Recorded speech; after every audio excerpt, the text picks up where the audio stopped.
Every evening, a lonely boy stood beside an old fence in the desert, waiting for a father the whole town believed was dead. But far beyond the dust storms and broken canyons, an outlaw secretly watched his son from the shadows for 6 long years. Then a mysterious rider arrived with a black horse that seemed to sense the truth before any man could speak it aloud. The people of Red Hollow called Thomas Reed a murderer, yet no one could explain why poor families kept finding food outside their doors at night. As bounty hunters closed in and old lies began falling apart, one frightened child was forced to protect the father he never stopped loving. And before the desert bloodshed finally ended, an entire town would discover how fear can bury the truth, but never destroy love completely.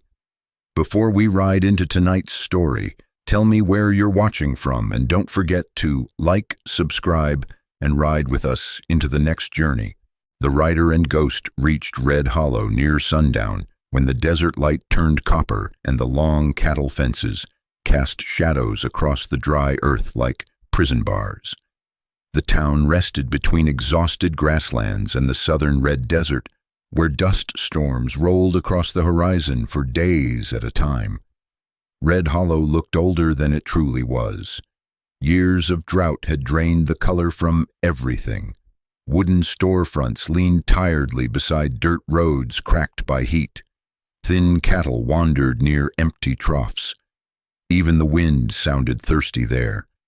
The rider sat quietly in the saddle while Ghost moved beneath him with slow, heavy steps, the black horse's long, dark mane shifting against the dry evening wind. Dust clung to the old leather saddle and to the worn edges of the cowboy's dark brown duster coat.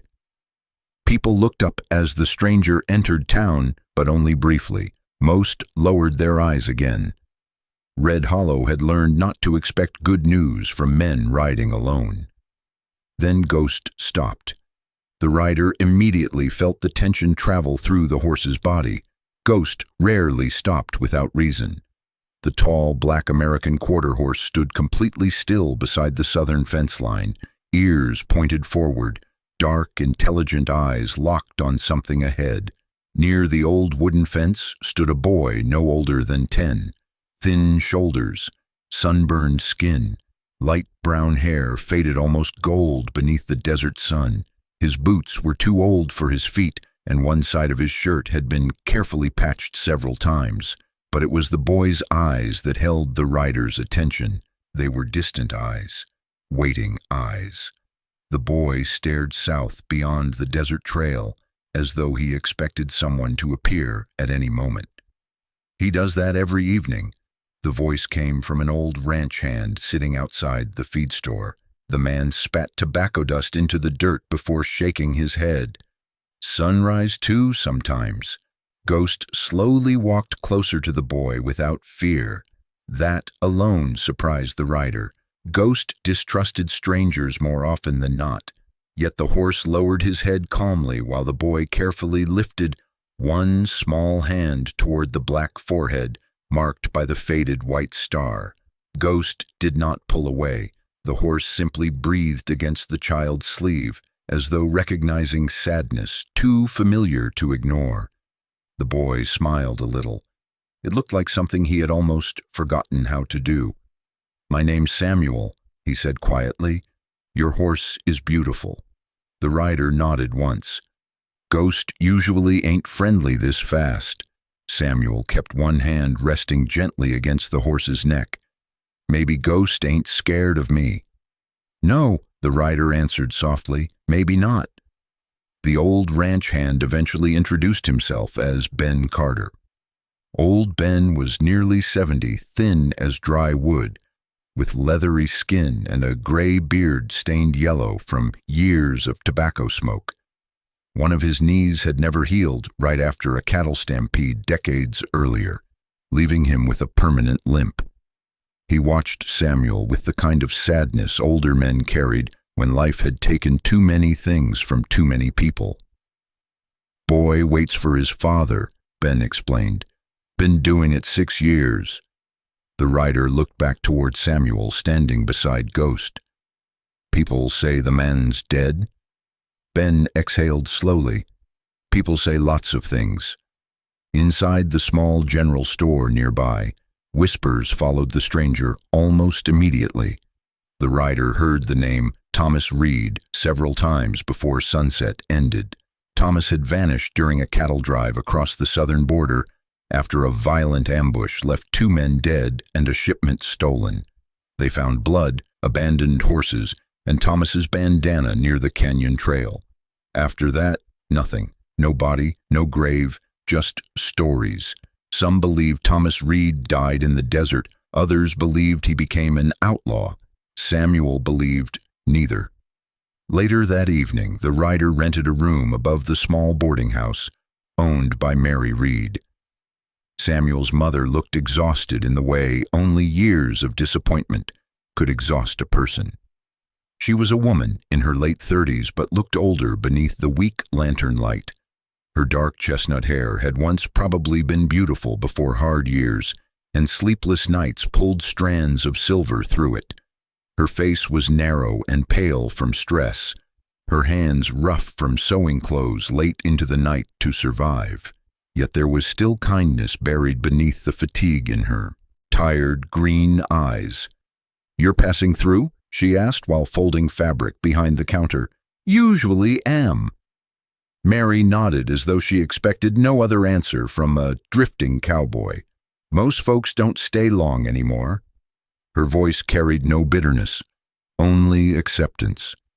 Samuel entered quietly through the back door carrying firewood. Ghost immediately turned his head toward the boy outside the stable window. Again, the horse watched Samuel carefully, almost protectively. Mary noticed. "That horse acts strange around him," she murmured. "He acts strange around things he feels," said the rider. Mary stopped folding for a moment. Her eyes drifted toward the dark southern windows. "That's what worries me." Hours later, Sheriff Nolan Briggs finally arrived. Briggs was a broad-shouldered man near 60 with cold blue eyes and a thick gray mustache covering most of his face. His black sheriff coat fit tightly around his heavy frame, and old scars crossed both hands from years working ranches before becoming law. He spoke little, but when he did, people listened. The kind of man shaped by harsh choices and too many funerals. "You ride careful around this town," Briggs warned while standing beside the boarding house porch.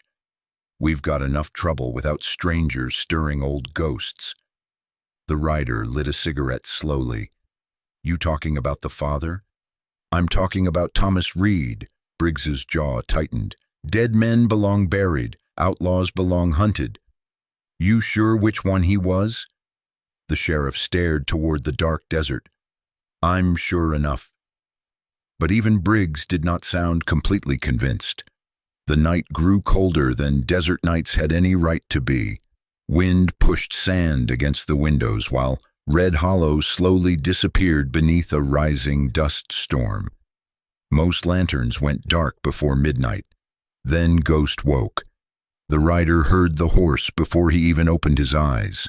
Leather straps strained softly outside. Hooves shifted nervously. By the time he stepped into the stable, Ghost was already staring south toward the desert hills beyond town. Completely motionless, the black horse looked afraid, not panicked, listening. Then came the sound, very faint, distant hoofbeats somewhere beyond the storm. The rider stepped outside into the blowing dust while Ghost followed close behind. Visibility barely reached 20 feet. The wind howled through fence posts and empty cattle pens. Somewhere far beyond the storm, another horse moved across the southern ridge. The rider reached for the revolver beneath his coat. But before he could move farther, Samuel suddenly appeared running through the storm toward the southern trail. "I heard him!" the boy shouted. "I know that whistle!" Ghost reacted instantly. The black horse lunged sideways and blocked Samuel completely, forcing the boy backward before he could run into the darkness. Ghost's ears flattened hard against his head while the horse stared toward the ridge with deep unease. The rider looked up. For one brief second, through the dust storm, he thought he saw the shape of a rider standing on the distant hill, watching the town, watching Samuel. Then the wind swallowed everything again. By morning the storm had passed. Red Hollow looked pale and empty beneath the early sunrise. The rider stepped outside the boarding house and stopped cold. A freshly hunted deer rested beside Mary Reed's front porch, wrapped carefully in canvas. No note, no voice, only fresh horse tracks leading south into the desert, and Ghost was already staring at them.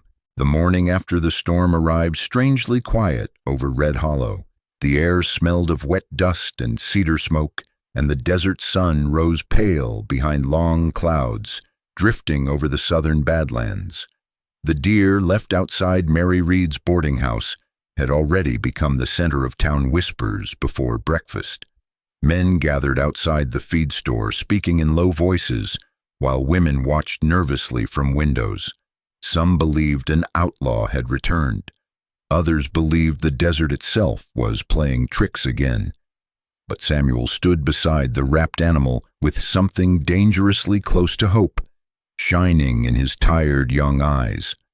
The rider crouched near the horse tracks outside the porch, while Ghost stood behind him, breathing slowly into the cold morning air. The tracks were fresh. One rider, strong horse, heavy enough to carry supplies over long distance. Whoever left the deer knew the town well enough to avoid every loose board and barking dog along the road. "He came at night," Samuel whispered. Mary immediately looked away when the boy spoke. Her hands tightened around the shawl covering her thin shoulders. The exhaustion in her pale face looked deeper this morning, like hope itself frightened her more than grief ever had.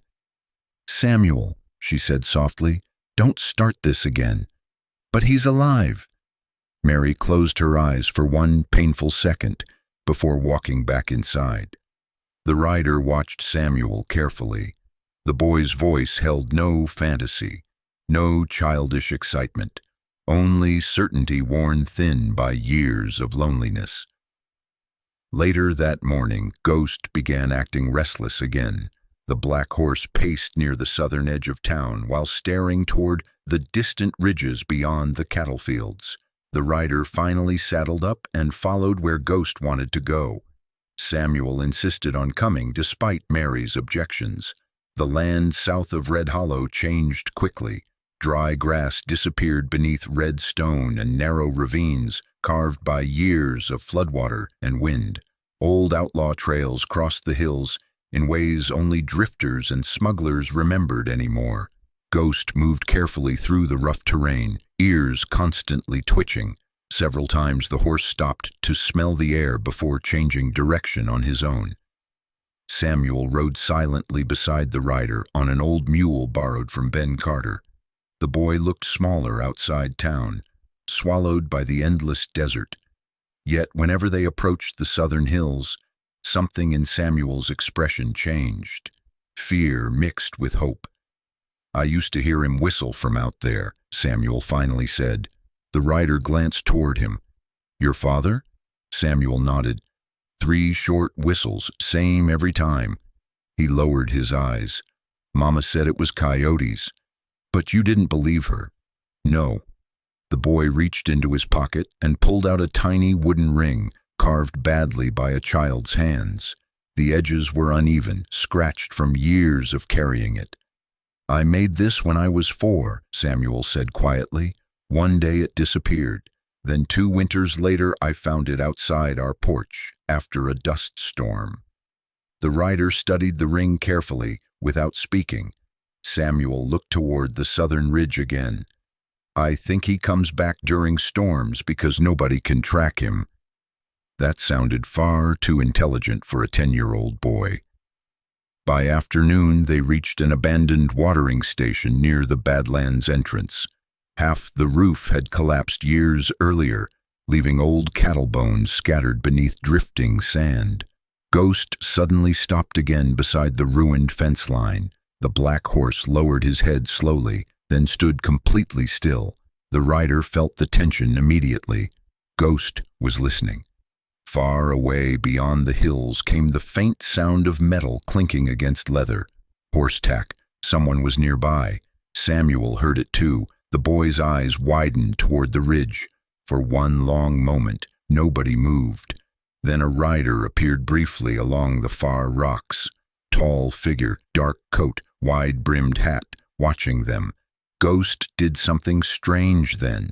The black horse did not react with fear, did not paw the dirt, did not prepare to chase. Instead, Ghost slowly lowered his head, as though recognizing something old and sorrowful, standing across the desert wind. The rider noticed it immediately. So did Samuel, but before either spoke, the rider disappeared behind the ridge. Samuel's breathing shook. "That's him." The rider said nothing, because part of him suddenly believed it too. That evening they returned to Red Hollow, where Sheriff Nolan Briggs waited outside the jailhouse, smoking a cigar beneath the fading orange sky. Briggs looked irritated the moment he saw dust on their horses. "You rode south," the sheriff said flatly. "Maybe. You start digging up old graves in this town, people get nervous." The rider dismounted slowly, while Ghost remained strangely focused on the southern horizon. "You ever actually see Thomas Reed kill anybody?"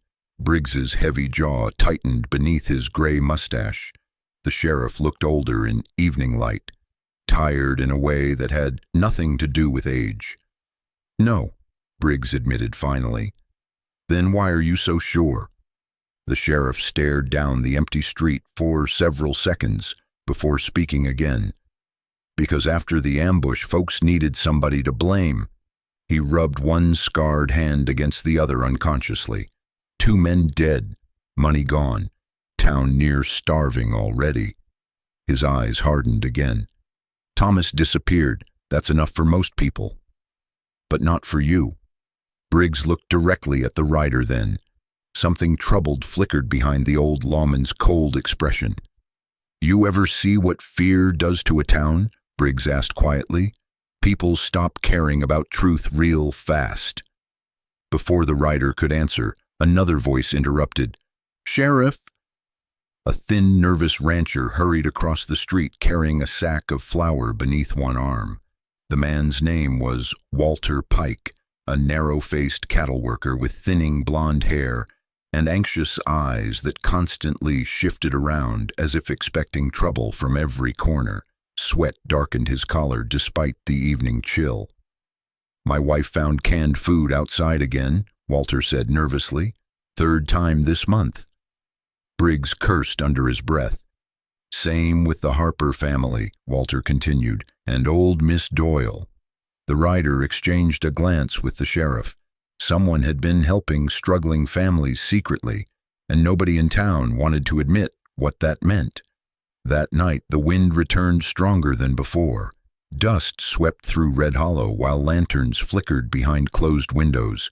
Most people stayed indoors. Ghost did not. The black horse stood outside the stable staring toward the same southern ridge again. The rider eventually followed him alone beyond town limits. The desert looked endless beneath moonlight and blowing dust. Then he saw him, a lone rider standing motionless atop the ridge overlooking Red Hollow. The figure wore a long weathered coat battered by years of desert storms. One hand rested near the saddle horn while the horse beneath him remained perfectly calm. The man wasn't scouting the town. He was watching one window, Samuel's window. The rider took one slow step forward. The rider turned slightly. For one brief second, moonlight revealed the outline of an older face hidden beneath a beard touched with gray. Then both horse and rider disappeared into the storm-dark desert. Ghost never moved. The black horse simply watched the empty ridge, quietly, almost sadly. The next morning, the rider rode south alone before sunrise. Ghost led him directly toward the ridge from the night before. There, hidden beside a still-warm fire pit sheltered between stones, The rider found old boot tracks, a coffee tin, and something half buried beneath sand, a small wooden ring carved by a child, the same ring Samuel carried in his pocket, or rather, the matching half of it. The Badlands south of Red Hollow looked like the remains of a dead world. Endless red stone cliffs rose beneath a burning white sky, while narrow canyons twisted through the desert like scars cut into the earth itself. Wind moved constantly there, carrying dust through every crack in the rocks and making even silence feel restless. The rider and Ghost traveled slowly across the broken terrain at sunrise, following the fading tracks left near the ridge the night before. Samuel's wooden ring remained inside the rider's coat pocket beside his cigarettes. He had turned the small carved piece over in his hand half the night, wondering how many times Thomas Reed must have stood close enough to see his son, yet still forced himself to stay hidden. Ghost hated the Badlands. The black horse moved with visible tension beneath the saddle, ears constantly shifting toward sounds no human could hear yet. Twice during the morning, Ghost stopped completely before unstable canyon paths. Minutes later, loose stone collapsed exactly where the horse had refused to step. The rider trusted the animal enough not to question those instincts anymore. Near midday, Ghost suddenly jerked his head sharply toward a narrow ravine to the east. The rider heard nothing. Then came the sound. Metal lightly scraping leather. Someone moving carefully through the rocks. The rider slid one hand near the revolver beneath his coat while Ghost snorted low and uneasy. A rifle barrel appeared first from behind the canyon wall. Then a man stepped out. He looked no older than 35, though the desert had aged him badly. His face was narrow and rough from years beneath sun and dust. Thick black hair curled beneath a filthy hat, and an old scar crossed his chin down toward his neck. His beard looked uneven, partly shaved with a knife instead of proper steel. The man carried himself like someone who slept lightly and trusted nobody. Yet his rifle remained lowered. "Easy there," the stranger muttered. "Ain't looking for trouble." The rider studied him silently. The man eventually spat into the dirt and nodded toward Ghost. "That horse warned you before I got close, didn't it?" "Usually does." The stranger gave a dry smile. "Then you're probably smarter than most men who ride down here." His name was Caleb Dern. Once a cattle driver from New Mexico before a border dispute and a prison sentence turned him into a drifter living among smugglers, outlaws, and wandering ranch hands. Caleb explained that many men survived hidden through the Badlands now because drought and debt had ruined honest work across half the territory. "You looking for Thomas Reed?" Caleb finally asked. The rider didn't answer. Caleb smirked faintly. "Everybody riding south these days is."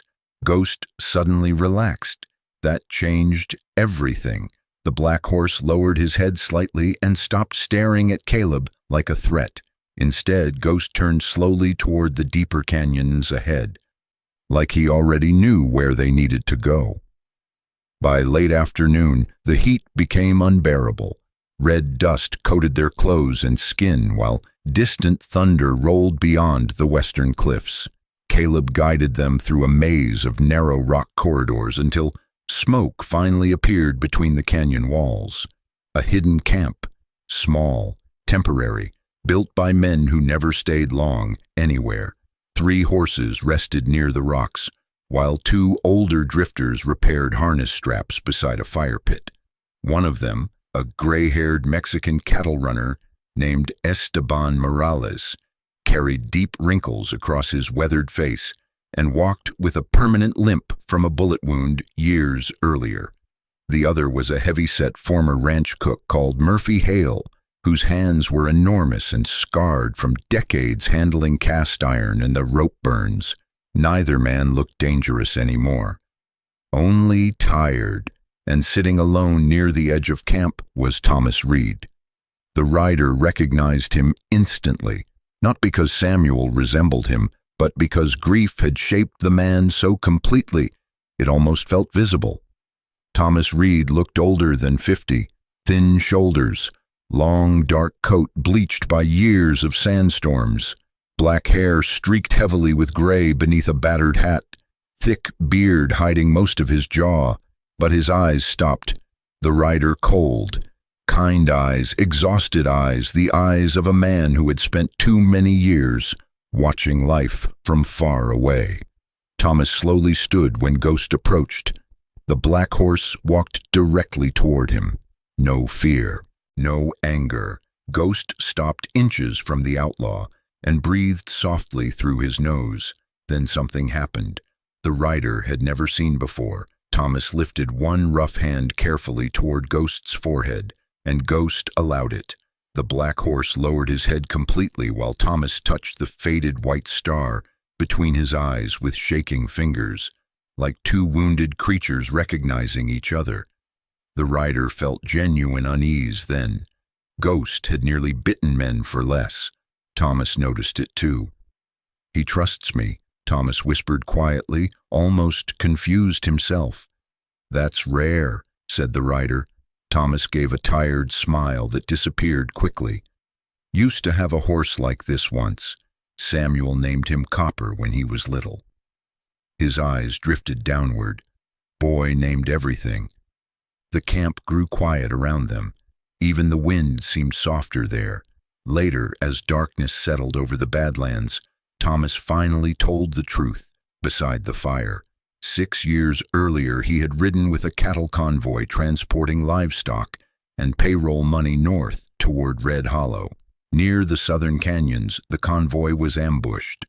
Thomas claimed the attack had been organized by Walter Grayson, the richest ranch owner near Red Hollow and the man who later gained control of most local cattle contracts after the convoy disappeared. Grayson was drowning in debt, Thomas explained quietly while staring into the flames. Needed money, needed livestock, needed somebody else to blame. 2 men died during the ambush. Thomas survived, barely. When he returned toward town, wounded and alone, bounty notices already carried his name. "They needed somebody guilty," Thomas said. Town was starving, folks were scared. He rubbed tired fingers against his cup. Fear makes lies easier to believe. "Why not come back later?" the rider asked. Thomas looked away toward the darkness. "Because men like Grayson don't stop once blood gets spilled." His voice lowered. "He'd have buried Mary and Samuel too if I came home." The rider listened silently while Ghost remained lying beside the fire, unusually calm. Thomas explained how he survived afterward, smuggling cattle across borders, running supplies for outlaw camps, drifting through storms and abandoned territories, but he never truly left Red Hollow. Every winter, every dust storm, every hard season, he returned quietly. "I left food," Thomas admitted, "medicine sometimes, watched the boy grow up from ridges he never saw." "You could have talked to him." Thomas's jaw tightened painfully beneath the beard. "A child deserves better than an outlaw father hiding in shadows." The rider wanted to argue, but part of him understood. Near midnight, thunder rolled across the canyon walls, while campfires burned low. Ghost suddenly lifted his head toward the ridge above camp. Thomas followed the horse's gaze immediately. For one long moment, both man and horse stared towards the darkness, exactly the same way, like they shared the same instinct. Then Thomas spoke quietly without looking away. "Samuel saw me once." The rider turned toward him. 3 years ago, Thomas continued, dust storm hit town. I got closer than I should have." His tired eyes reflected the firelight weakly. "The boy looked right at me from the fence." Thomas swallowed hard and pretended not to. Silence settled over the canyon, because both men understood what that meant. Samuel had been protecting his father long before anyone realized it. The rider returned to Red Hollow beneath a pale evening sky, streaked with desert dust and fading heat. The badlands behind him looked darker now, less like wilderness and more like a graveyard of old choices buried beneath stone and sand. Ghost moved slowly through the town streets, but the black horse kept turning his head toward the southern ridges, as though part of him still remained out there beside Thomas Reed. The rider had spent enough years alone to recognize guilt when he saw it in another man. Thomas carried it like a second shadow. People noticed the stranger returning alone, especially Samuel. The boy was already waiting near the old fence before the rider even dismounted. Wind moved through Samuel's faded brown hair while sunset burned softly behind the distant hills. He looked tired in a way children should never look tired, like too much of his life had already been spent waiting for things adults kept taking away from him. "You found him," Samuel said quietly. The rider looked at the boy carefully. "What makes you think that?" Samuel lowered his eyes toward Ghost. The horse had already walked closer to him again without hesitation. "Ghost only looks like that when somebody matters." The rider said nothing. Samuel stepped closer to the horse and rested one small hand against the black neck. Ghost lowered his head gently beside the boy's shoulder. The bond between them had become impossible to ignore now. "You don't gotta tell me," Samuel whispered. "I already know." The words settled heavily in the dry evening air. Inside the boarding house, Mary Reed looked worse than before. Hope had returned to her life, but it did not heal her. It frightened her. For years, grief had become something solid and predictable, but hope reopened old wounds. People survived only because they believed those wounds would never move again. Mary sat near the sewing table beneath weak lantern light, while unfinished clothes rested across her lap untouched. Her pale face looked thinner each day, and dark circles shadowed her tired green eyes. When the rider entered, she immediately searched his face for answers. She was too afraid to ask aloud. "Samuel says strange things again," she murmured softly. "About Thomas." The rider removed his gloves slowly. Maybe the boy just remembers things clearer than most folks. Mary's fingers tightened around the fabric in her lap. "No." Her voice nearly broke. Children imagine what they need to survive. But even she no longer sounded certain. Later that night, Samuel finally spoke the truth. The rider found him sitting outside the stable beside Ghost, while moonlight stretched silver across the empty cattle fields. The black horse stood nearby, watching the boy quietly, occasionally brushing his nose against Samuel's shoulder whenever silence became too heavy. "I saw him 3 years ago," Samuel admitted. The rider leaned against the fence without interrupting. There was a dust storm. Samuel stared toward the southern desert again. "I heard the whistle first." He swallowed hard. "Then I saw somebody standing out there near the ridge." The boy's small hands trembled slightly against the wood fence. He looked old. Samuel's voice dropped softer, tired. The rider knew exactly what face the boy remembered. "I think he wanted to come closer," Samuel whispered, "but I pretended I didn't see him." "Why?" Samuel's eyes filled slowly with tears he tried hard not to show. "Because people would have hunted him." The rider looked down at the child for a long moment. There it was, the terrible kind of understanding only lonely children learned too early. Samuel had spent years protecting his father the only way he knew how, by remaining silent. A cold wind moved through the stable yard. Ghost suddenly lifted his head towards the dark southern hills again. The black horse looked restless, listening. The rider noticed something else then. Whenever Samuel spoke honestly about his father, Ghost relaxed. Whenever fear or denial entered the conversation, the horse became tense again, like Ghost could somehow sense truth beneath words. The next morning, Sheriff Nolan Briggs requested to speak privately. The old lawman waited outside the jailhouse holding a cup of black coffee between weathered hands, scarred by decades of ranch work and violence. He looked older every day now. The weight of buried things had finally begun surfacing across his tired face. Briggs stared toward the dusty street before speaking. "You met him, didn't you?" The rider did not answer immediately. Briggs nodded bitterly anyway. "Figured as much." For several seconds, the sheriff said nothing more.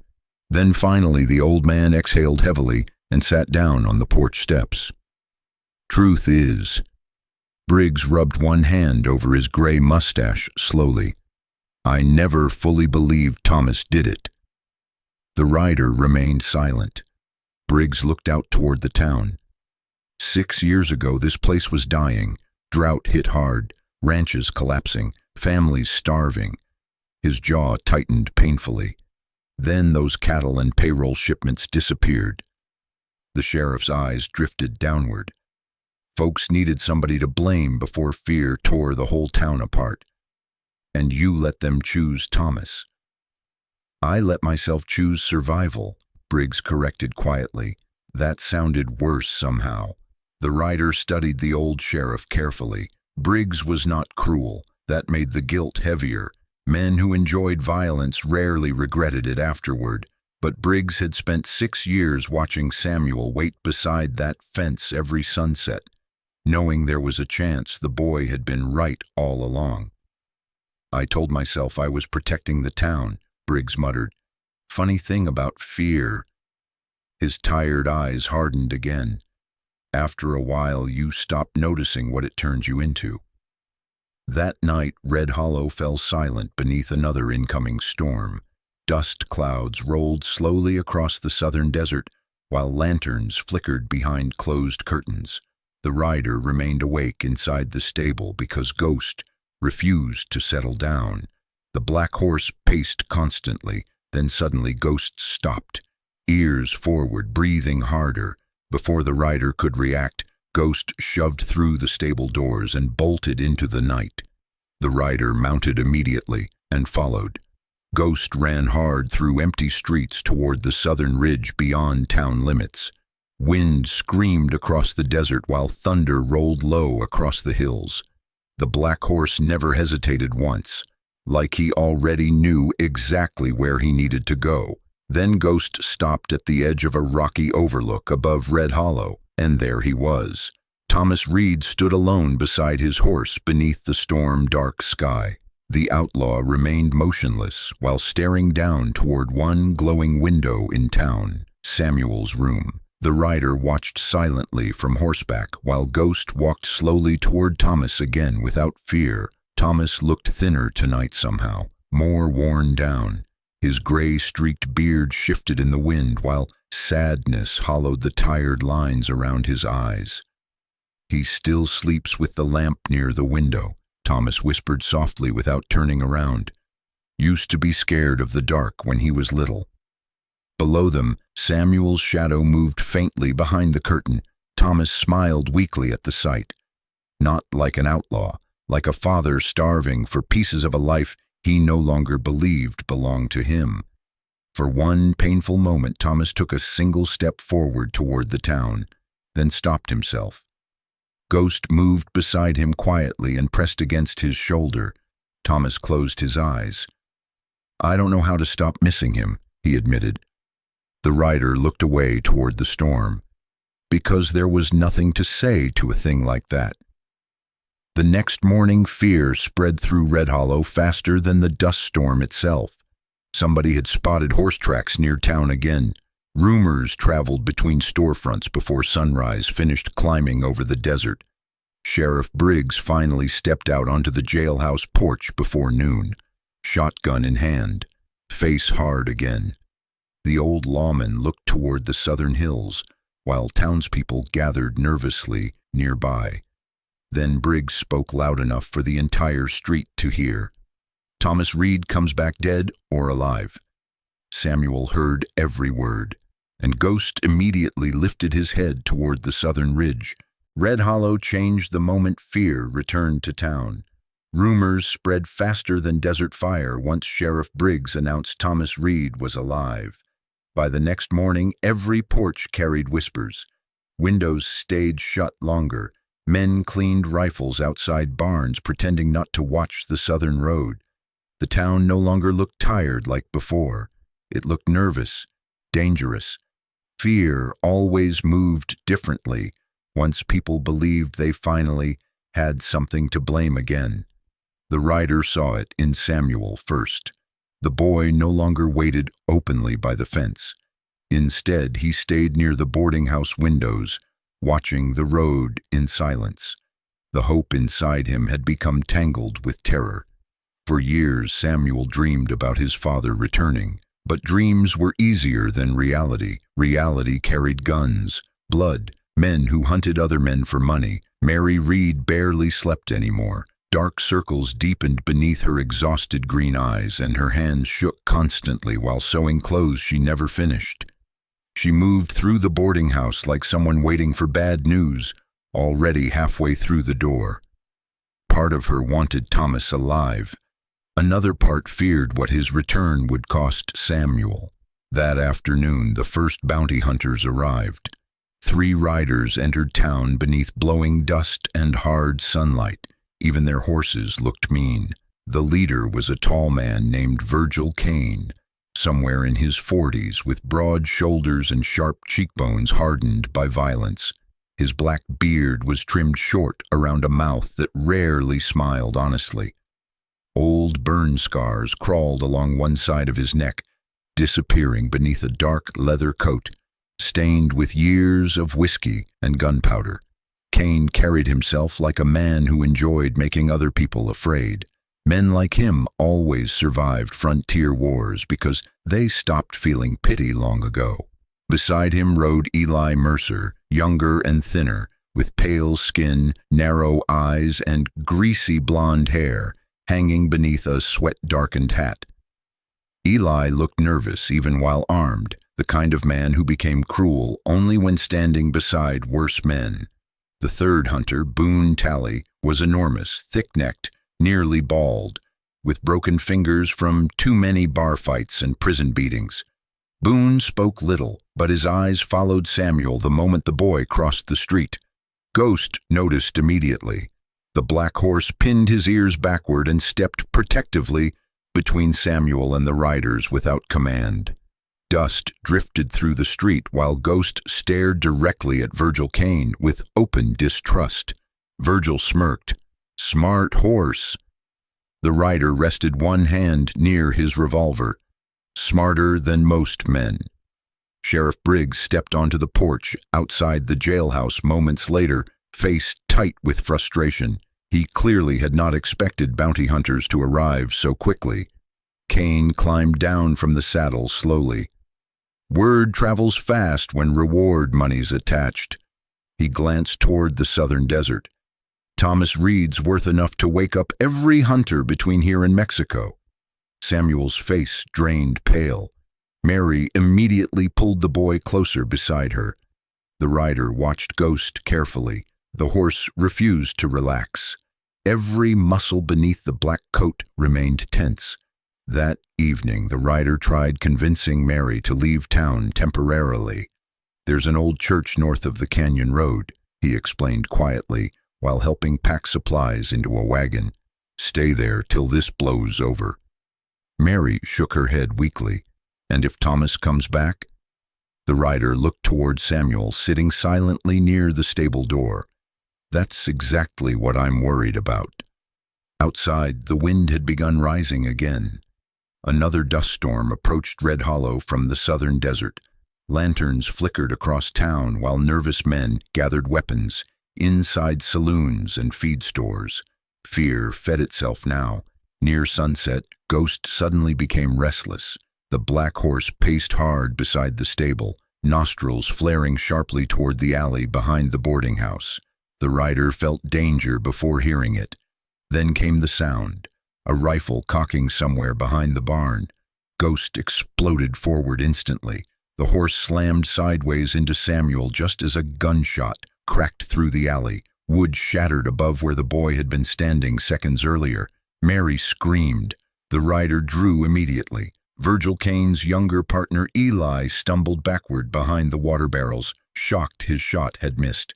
Before Eli could fire again, Ghost charged directly toward him, teeth bared and ears pinned violently backward. Eli panicked and dropped the rifle into the dirt while scrambling away. Ghost stopped only after placing himself fully between Samuel and the gunman. The black horse trembled with fury. Then another shot echoed across town, this time from the southern road. Everyone turned. A lone rider burst through the dust storm at full speed. Thomas Reed, the outlaw, rode hard through blowing sand atop a battered brown horse streaked with sweat and dust. Years in the Badlands showed clearly across his worn face now beneath stormlight. Gray touched his beard heavily. Deep exhaustion hollowed his eyes. Yet the moment he saw Samuel standing near armed men, something inside him broke loose. "Get away from the boy!" Thomas roared.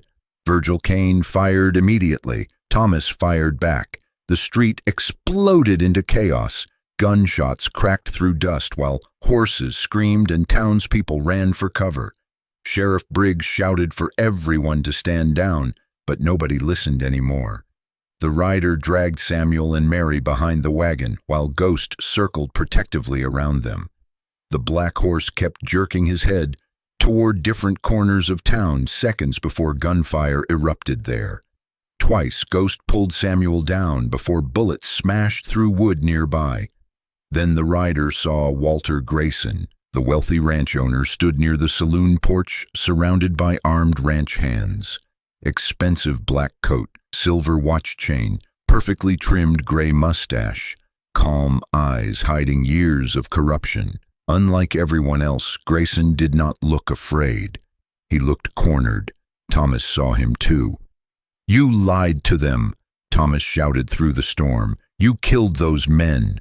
Grayson's expression darkened instantly. "You should have stayed buried." The rider stepped forward then. "Funny thing," he said coldly. "Every poor family in town's been getting food from the same outlaw you called a murderer." People nearby began hesitating, listening. Sheriff Briggs slowly lowered his shotgun. The truth was finally becoming visible. Virgil Kane cursed angrily. "I didn't ride here for politics." He raised his rifle toward Samuel. Ghost reacted before anyone else. The black horse lunged violently across the street and slammed into the wagon just as Samuel stepped backward near the stable entrance. A terrible cracking sound followed. The stable roof collapsed seconds later where the boy had been standing. Wood and dust exploded everywhere. Ghost screamed in pain as broken timber smashed across his shoulder, yet the horse still positioned himself over Samuel while debris rained around them. For one horrifying moment the rider thought Ghost's leg had broken, but the black horse stayed standing. Barely. Thomas saw it happen, and without hesitation he charged directly through gunfire toward his son. Another shot rang out. Thomas jerked violently sideways in the saddle before falling hard into the dirt beside Samuel. Everything suddenly stopped. Even the storm seemed quieter. Samuel crawled toward the wounded man with shaking hands. Thomas struggled to breathe beneath the blood spreading across his coat. Up close, he no longer looked like an outlaw, just an exhausted father who had run too long. Ghost limped beside them slowly, despite blood running down one side of his shoulder from shattered wood. Thomas looked first at the horse, then finally at the boy. 6 years of distance collapsed inside one moment. Samuel's eyes filled with tears instantly. Thomas reached out weakly with trembling fingers, and for the first time in 6 years he spoke his son's name aloud. "Samuel."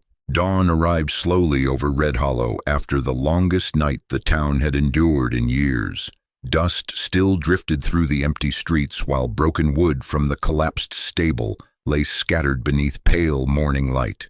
The storm had passed, but its scars remained everywhere. Bullet holes marked storefront walls. Blood stained the dirt near the watering troughs. Several townspeople stood silently outside their homes, as though afraid any loud sound might awaken the violence again. Yet for the first time in a long while, the fear hanging over Red Hollow felt different, not heavier. Exhausted, Thomas Reed survived the night, barely. Mary sat beside the bed upstairs in the boarding house, while Dr. Elias Boone stitched the bullet wound near Thomas's ribs beneath weak lantern light. Boone was an aging frontier doctor with tired amber eyes, thinning white hair, and hands permanently stained by years of whiskey, tobacco, and blood. He had treated gunfighters, miners, ranchers, and dying children across half the territory. Nothing shocked him anymore, but even he looked surprised Thomas Reed had lived through the night. "Bullet passed clean," Boone muttered while wrapping fresh bandages carefully around Thomas's chest. "Lucky by Outlaw standards." Thomas gave a weak, dry laugh before coughing painfully. Samuel never left the room. The boy sat quietly beside the bed with swollen eyes from crying and both hands wrapped tightly around the edge of the blanket, like he feared his father might disappear again if he let go. The silence between them no longer felt empty now. It felt fragile, precious. Thomas looked older in daylight. Without the storm and gunfire around him, the years became impossible to hide. Gray spread heavily through his beard. Deep lines marked the corners of his eyes and forehead. His hands looked rough enough to have been carved from old rope and desert stone. Yet whenever he looked at Samuel, something softer appeared beneath all the damage life had left behind. Mary struggled the most. Forgiveness sounded easier than it truly was. Sometimes she watched Thomas with tears gathering silently in her eyes. Other times she looked away entirely, angry at herself for still loving the man she had buried in her heart years ago. 6 years of grief could not disappear overnight simply because the dead returned breathing. "You should have come home," she whispered once while changing the bandages. Thomas lowered his eyes. "I wanted to every day." "Then why didn't you?" Thomas looked toward Samuel before answering. "Because men chasing me would have burned this town apart looking for me." His tired voice cracked slightly. "I thought staying away was the only thing I still knew how to do right." Mary said nothing after that. But later, when Thomas drifted asleep from pain and exhaustion, she gently pulled the blanket higher across his shoulders anyway. Outside the boarding house, Sheriff Nolan Briggs finally confessed the truth publicly before the entire town. The old lawman stood in front of the jailhouse looking more worn down than anyone had ever seen him. Dust coated his black coat and gray mustache while guilt hollowed his expression. "Thomas Reed was never proven guilty," Briggs admitted heavily. "And I knew it." The street remained silent. Walter Grayson stood nearby in handcuffs between 2 deputies, his expensive ranch clothes filthy after the previous night's fighting. Without power protecting him, Grayson looked smaller somehow, older. Fear had finally reached him too. Briggs continued. 6 years ago, I chose what I thought would save this town." His eyes drifted across the gathered faces. "Truth is, I chose the easier lie." Nobody interrupted, because too many people understood exactly what fear had turned them into back then. Walter Grayson would eventually hang for arranging the convoy ambush and murdering his own business partners during the robbery. But even that truth changed less than people expected. Dead men still remained dead. Lost years remained lost. Ghost recovered more quickly than anyone expected. Though deep bruises and cuts covered one shoulder from the stable collapse, the black horse remained strangely calm now. The rider noticed it immediately. Ghost no longer stared constantly toward the southern ridges, no longer paced restlessly at night. Instead, Ghost stayed close to the Reed family, especially Samuel. Sometimes the boy would sit, beside the horse in complete silence while Ghost lowered his massive head gently beside him. Like both finally understood, the waiting had ended. One evening, Samuel carefully brushed dust from Ghost's mane while sunset painted the desert gold outside the stable yard. "Do horses remember people?" the boy asked quietly. The rider leaned against the fence nearby. "Some do." Samuel looked toward the boarding house window where Thomas rested inside. "I think Ghost knew my father wasn't bad before anybody else." The rider glanced toward the black horse. Maybe he had. Maybe animals simply noticed truth faster because they carried less fear than people did. That night, Thomas finally walked outside for the first time since the shooting. Pain still bent his posture slightly, and every breath clearly hurt, but he insisted on standing beneath the open sky again. Samuel walked beside him the entire time, like a shadow terrified of disappearing light. The town watched carefully as Thomas crossed the street. Nobody raised guns now. Nobody shouted, but acceptance had limits. Thomas understood that before anyone spoke it aloud. Later, beneath dim lantern light outside the stable, he finally admitted it to the rider. "I can't stay here." The rider nodded once. "Figured that." Thomas stared toward the southern desert while wind moved softly through his gray-streaked beard. "Truth clears a man's name sometimes." He swallowed hard. "Doesn't erase everything he became surviving it." Over the years, Thomas had stolen cattle, smuggled supplies, shot men during raids and escapes. Some of those men probably deserved it. Some maybe didn't. That burden would never leave him completely. Samuel overheard the conversation from the stable doorway. The boy's face fell instantly. Thomas walked slowly toward him despite the pain in his side. "I wanted to stay," Thomas admitted softly. "God knows I wanted to." Samuel's voice trembled. "Then do it." Thomas knelt carefully despite the wound pulling painfully beneath his ribs. His rough hands rested gently on the boy's shoulders. "If I stay," he whispered, "eventually men with old grudges come looking again." His eyes filled slowly. "And I won't let your life become another thing ruined because of me." Samuel cried openly then for the first time since childhood. Thomas pulled him close carefully while Mary watched from the porch, fighting tears of her own. Ghost stood nearby completely still, watching, almost guarding the moment. Near midnight, Samuel found the rider alone beside the corral packing saddlebags. The boy held a small, rusted cowbell in both hands. The leather strap looked cracked from age. "My dad used this when I was little," Samuel explained quietly. "Said cattle always find their way home if they can still hear the bell." The rider took the bell carefully. "So you remember the road home," Samuel whispered. The rider looked at the child for a long moment before nodding once. By dawn, Thomas Reed rode south out of Red Hollow, alone. The town remained silent as he passed through the empty street. Mary stood beside Samuel outside the boarding house, while Ghost watched from beside the rider. Thomas paused only once near the old fence where Samuel had waited all those years. Father and son looked at each other across the morning light. Samuel did not run after him, because now he finally understood something children almost never understand in time. His father had stayed away because he loved him. Thomas tipped his hat one final time before turning toward the southern desert. Samuel's tears still fell quietly, but there was peace inside them now. After the outlaw disappeared beyond the distant ridges, Samuel finally looked away from the fence. For the first time in 6 years, the rider tied the small cowbell beside the silver token from Black Hollow and the seed pouch from Dry Creek onto Ghost's saddle.